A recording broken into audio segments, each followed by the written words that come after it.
Hey everyone, the name is Kris Barocsi. Welcome to Guitar Tweakz.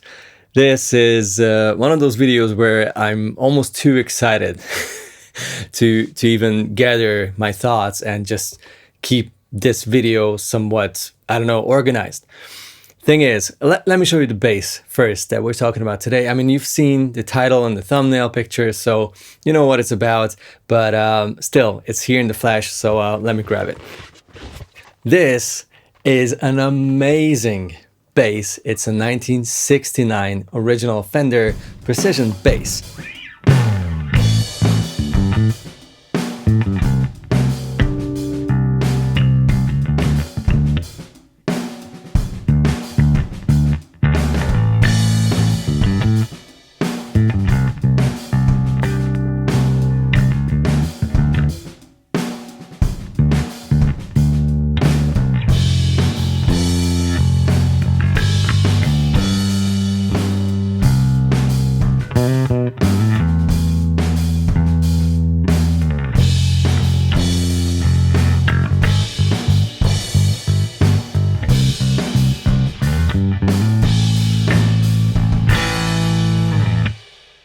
And it has a really cool story, which is something I'll tell in a minute.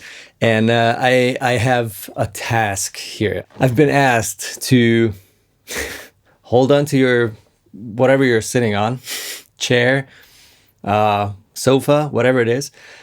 I've been asked to age this instrument. But before you start typing your hate comments, I'm not touching anything that's original on the bass. So the neck is original, the finish as well, luckily, and it looks absolutely stupidly beautiful. It actually has some crazy flames going on. I don't think it was intentional, but it has a beautiful flame maple neck, and obviously the rosewood board. So here's a short list of what's original, what's not. The body wood and the neck is original, but that's it. The finish on the neck as well, sorry, forgot to mention it again, that's original. The body is a refin. The hardware, everything, and the pick guard and the electronics, so the pickups and everything, is new. The bass has been put together in 2019, so that's how old the refin and all the other parts on the bass are. This finish is now 3 years old, and it looks as immaculate as on day one. It just takes so long for a finish, even though it's nitro, to look old, and it will always look like, I don't know how many decades younger than the rest of the bass, which is kind of odd. It just feels weird. You could start hating on this whole thing now and saying like, yeah, just be patient and just play it and then it will happen. Yes, it will happen, but in like 40 years. And what if you just don't want to spend your life waiting on an instrument to look whole again, if you know what I mean? Because this looks old, this doesn't. It's just, yeah. Here's the story of this bass, how Dominic got this bass and what happened to it before that, like many, many years before he received this bass. So it's been in, well, let's be exact, on the wall of a carpenter workshop for a stupidly long time, probably decades. It's been dismantled, like there was no hardware, no pickups, nothing left on it, and the body was stripped back to wood. And then Dominic quitted the band, which was in a way related to this workshop, and then they thought, hey, well, he's a bass player, we had such a nice time, let's give this to Dominic and make this like a farewell gift or something like that. So the guys from the band put the neck back on the body. There was nothing else on it, keep it in mind. I'll include some pictures on screen, and then just gave it to him, like, thanks for the awesome years, farewell. And Dominic was, yeah, obviously, as soon as he saw the stamp on the neck and just brought it to some people who were able to figure out if it's an actual old one or maybe whatever, a fake or whatever. It's like, nope, this is the real deal. It's an original 69. So he obviously decided to make it playable again. And for that, he brought it to Rudy, one of the most amazing guitar luthiers I know, also a colleague at Thomann. And he refretted the neck, searched for the fitting proper Fender hardware, went for a nice, I think these are Fender Custom Shop P-bass pickups, and just made it beautiful, refinished the body. It's a wonderfully done shaping finish and everything. And it's an awesome instrument right now. It just still looks way too new. He wants some weather checking, some crackles going on, some usage, dings and dongs here and there, but nothing crazy. This is what I will spray on this 69 P-bass. It's a light amber transparent nitrocellulose finish, and I ordered this from Gitarren Bastler, which means something like guitar modder, guitar fiddler, something like that. Their website is gitarrenbastler.de. I'll put it on screen. And yeah, check out their store if you're looking for something like this, like if you want to refinish something or just make your own instrument. So let's get right into it. The first thing is obviously to disassemble the bass, to remove the strings, remove all the hardware, all the pick guard obviously, and all the other parts like the neck needs to come off the body, because I will put a very thin layer of amber, like light amber finish on top of the shell pink. I don't want to make the finish super thick. I just want this to be a little more yellow. That's really the only idea here, to make it look a little less super fresh, like shell pink off the shelf, right? So that's the first thing. Then I have to wait until that dries and then go over it with this ice shock spray for the crackles, obviously. And I will also take care of the hardware, which just looks shiny and brand new, which again doesn't really fit. I'm talking about the machine heads, the knobs, and the bridge, and of course the backplate.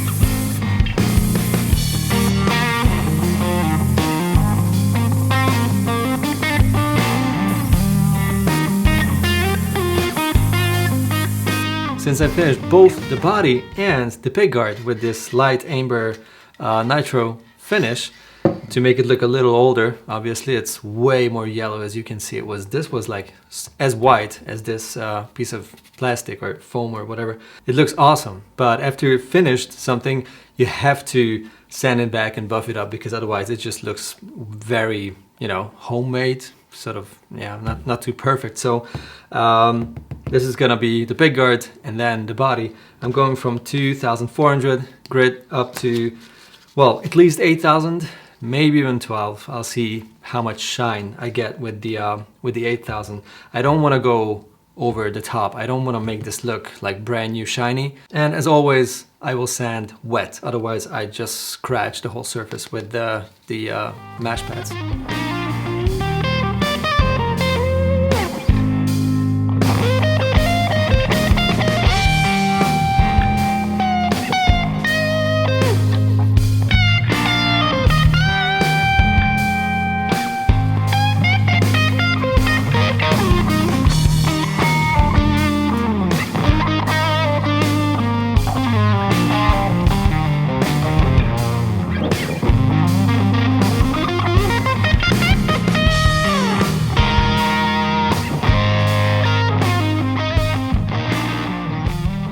Chrome is pretty tough, which is good, because if you don't want it to age, I mean, you know, that will look new for longer. But if you want to age it, it's kind of annoying, because it just needs a lot more time to corrode, and yeah, it just doesn't look as elegant as nickel. Because if you put nickel in this chemical, it just turns sort of matte, sort of a little whiter and matte immediately. And it's just beautiful. It's the best kind of plating if you want to have like a really nice aged look.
And now it's finally time to age the body, which is something that I normally do with, subtle or less subtle hits on the surface for some dings that would happen on the flat parts of the body. And obviously use some sort of a scraper or screwdrivers or whatever to scratch those edges where usually instruments get hit a lot. And that is the part of these videos where people usually get really upset for a good reason. And what's different this time compared to like another aging process where I work on something that's mostly relatively affordable, this is not. This is an original body. So what I will not do is hit it in a way that the wood gets damaged in any way. I'll just knock on wood. I'll just knock on the finish and strip the finish back instead of actually hitting the body so hard that the wood gets dinged or anything happens to it.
back in the studio and the bass is done. I'm really happy with the looks, for sure.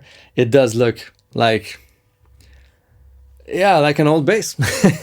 And it's not too crazy. Like from that distance where the camera is, I don't think it looks crazy aged, like a heavy relic or whatever. But from up close, it does look like an old, well-played instrument that have seen a lot of, hours of play, which it did. It was just with another finish, not with this shell pink one. So I managed to make the body look as old and as well played in as the neck is, because if you look at it, the finish is gone pretty much everywhere. And even though it's that's even polyurethane. So yeah, that's cool. I really like the way it looks and how it feels, but I'm even more happy about the fact that I was able to make it sound better than before I started my thing here. And I'm not talking about the aging. That doesn't make your instrument sound any better.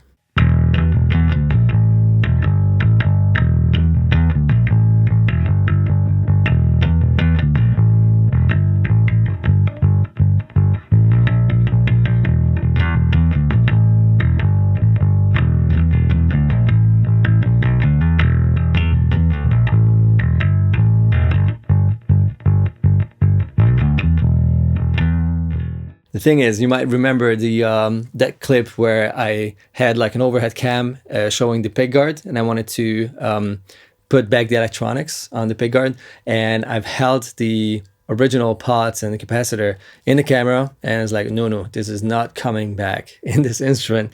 I convinced Dominic to get two really nice pots and a switchcraft jack and a nice capacitor, because that's the most inexpensive way to upgrade an instrument if you see that those parts are just okay, like they work, maybe don't scratch or whatever. But if it's like a really inexpensive electronic in your guitar or bass, doesn't matter how good your pickup is, a lot of that juice and the dynamics and everything will literally get lost before it exits the instrument. He got the parts, he bought them, and then I installed those instead of the original ones.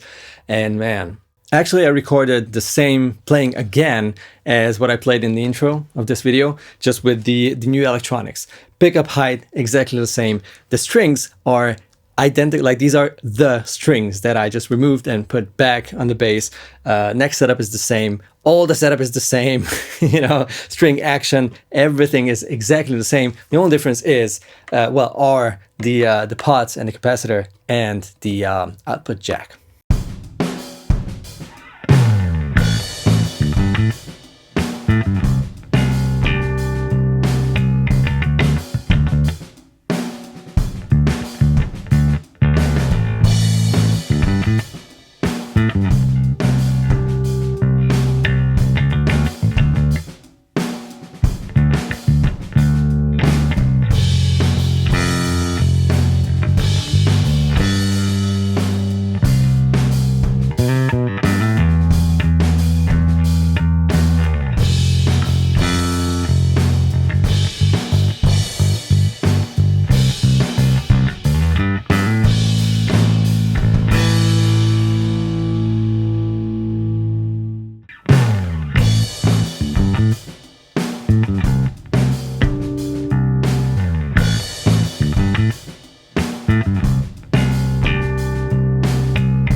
It's so much more airy, open, and because I did this 50s wiring here, which means that the tone pot sits on the output lug of the volume pot, the pickup actually only sees the volume pot, which means that if you turn it down, you don't lose highs, you don't lose treble.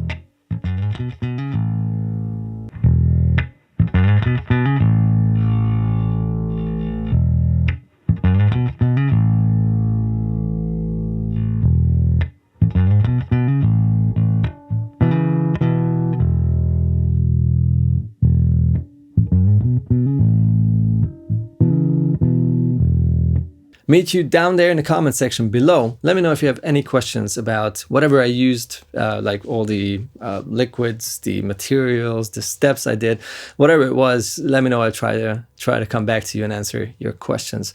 Yeah, see you in a new video next week, and I'll be back. Bye-bye.